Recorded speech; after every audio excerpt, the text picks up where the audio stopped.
Hi, I'm Ryan Hubbard. Welcome back to the Hubbard's Handmade Shop. Today I've got a little project that I'm going to throw together. I got one of these dust deputies and a bucket, and I'm going to put them together with parts that I found at the home store. And I have a little bit of an unusual vacuum set up, so we'll see how it works. It's kind of going to be a three-stage separator when I get done with this. Here we go. So here I've got my dust deputy, a bucket with a lid. I'm going to reinforce the lid with some plywood underneath and cut a hole in the middle of that. And then just some stuff that I found in the plumbing section. A rubber gasket, some toilet bolts, a tube of sealant. This plywood is going to reinforce the inside of the lid. So, using my compass, find where I want that to go. I already have a mark. I'm going to take that over and cut it out on the bandsaw. I already traced the outside circle of this. So I'm going to cut that out on the bandsaw, and I found this must be a 3-inch hole. So I'm going to use this to find the center of this to cut that out. Use what you have around.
Oh, I forgot to drill the bolt holes in the lid.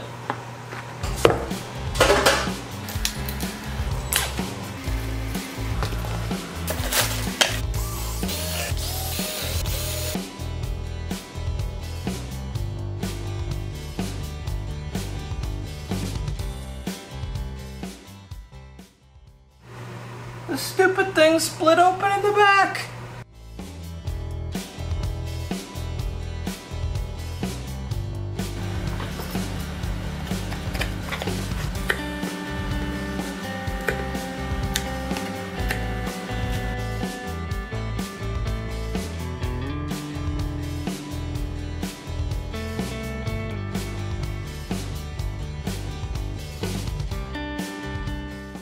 I wish I would have been filming that. I got it hooked up, just kind of jerry-rigged it together with this Dyson that I use in here, just to see if it would work.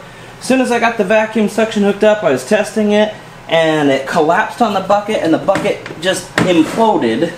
I mean, look at this. Brand new. Literally bought it today. Brand new and old.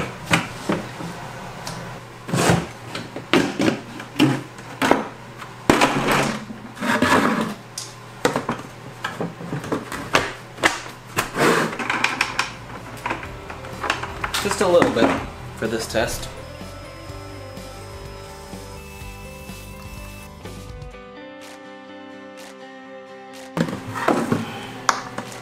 Alright, there you go. Here's where I keep all of my dust collection, and I don't have a proper dust collection set up, just a shop vac and a homemade separator, and now the cyclone separator. I have padded the inside of all of this with some leftover mattress foam to insulate the sound. So here's the shop vac, and it's hooked up to a outlet in here with remote control. here's the cyclone separator, and I have it set up between the vacuum and this larger garbage can separator. So the problem that I was having was that this larger separator, which is just one of those that has two elbows inside of it for in and out, it only catches the big stuff, the big chips like from the jointer, and you know, other things, and I'm sure some of the small particles, but a lot of it was getting through and getting into the filter of the vacuum. Now I still have the big garbage can in place to catch the big chips. Then it goes through the cyclone separator to drop all of the small stuff, and then to the shop vac. So what I'm going to do right now is I'm going to take this out and clean out the vacuum, put in a brand new filter so that you can see that it's clean, and we're going to vacuum up some chips and check the vacuum again.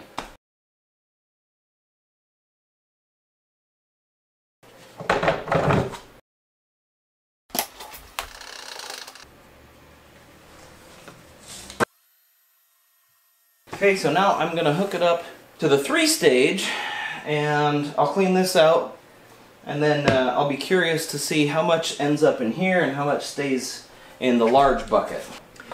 To me, it looks completely clean.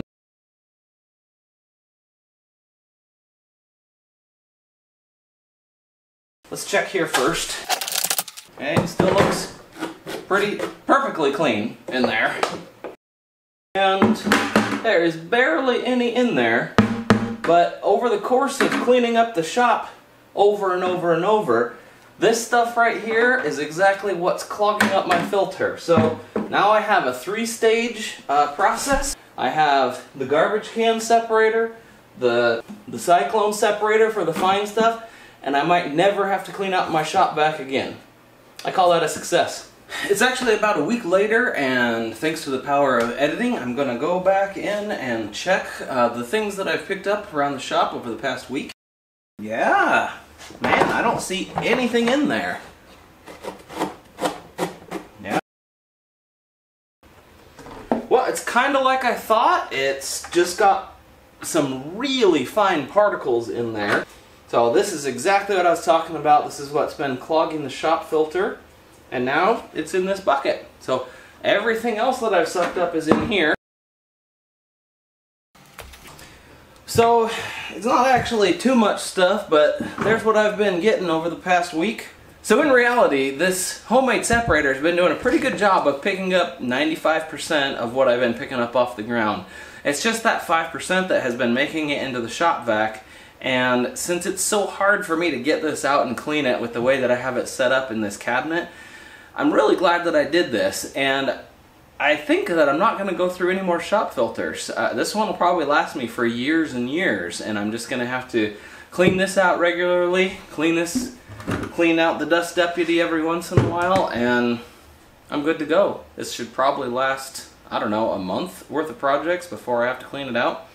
We'll see. Again, thanks for watching. See you next time.